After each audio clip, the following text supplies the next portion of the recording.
இன்றைய மன்னா 2 நாளாகமும் 15வது அதிகாரம் 15வது வசனம். இந்த ஆணைக்காக யூதா ஜனங்கள் யாவரும் சந்தோஷப்பட்டார்கள்.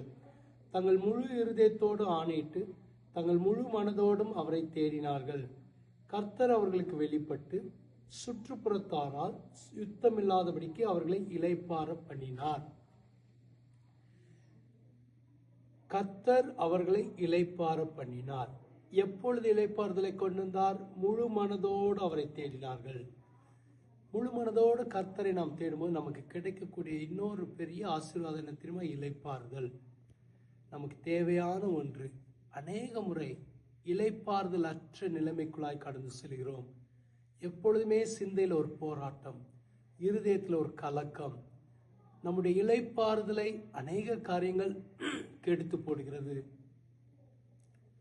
நீங்கள் இளைப்பாறுதல் அற்று இருப்பது கர்த்தருடைய சித்தம் அல்ல. நீங்கள் குழப்பத்திலே இருப்பது கர்த்தருடைய சித்தம் அல்ல. உங்களுடைய மனம் அலைக்கழிக்கப்படுவது கர்த்தருடைய சித்தம் அல்ல. கர்த்தருடைய சித்தம் என்ன தெரியுமா? உங்களுக்கு இளைப்பாறுதலை தருவது. அதுக்கு கர்த்தர் நம்மிடத்தில் என்ன தெரியுமா எதிர்பார்க்கிறது? அவரை முழு இருதயத்தோடு தேட வேண்டும் என்று. ஆசா ராஜாவும் யூதா ஜனங்களும் கர்த்தரை முழு இருதயத்தோடு தேடுவோம் என்று தீர்மானம் பண்ணி முழு இருதயத்தோடு தேடினார்களாம். அவர்கள் அப்படி தேடிய பொழுது கர்த்தர் அவர்களுக்கு இளைப்பாறுதலை கட்டளையிட்டார். உங்களுக்கும் கர்த்தர் இளைப்பாறுதலை கொடுக்க விரும்புகிறார். உங்கள் குடும்பத்துக்குள்ளாக சமாதானத்தை கொண்டு வர விரும்புகிறார். கர்த்தரை முழு இருதயத்தோடு தேடுங்க. நிச்சயமாகவே உங்களுக்கும் அவருடைய இளைப்பாறுதலை தருவார். குழப்பங்களை கர்த்தர் நீக்குவார், தெளிவை தருவார், சமாதானத்தை தருவார். ஜெபிக்கலாமா? எங்களை அதிகமாக நேசிக்கிற நல்ல ஆண்டவரே, முழு இருதயத்தோடு உம்மை தேட கிருபை தார். ஒவ்வொருத்தருக்கு வேண்டிய இளைப்பாறுதலை தார்.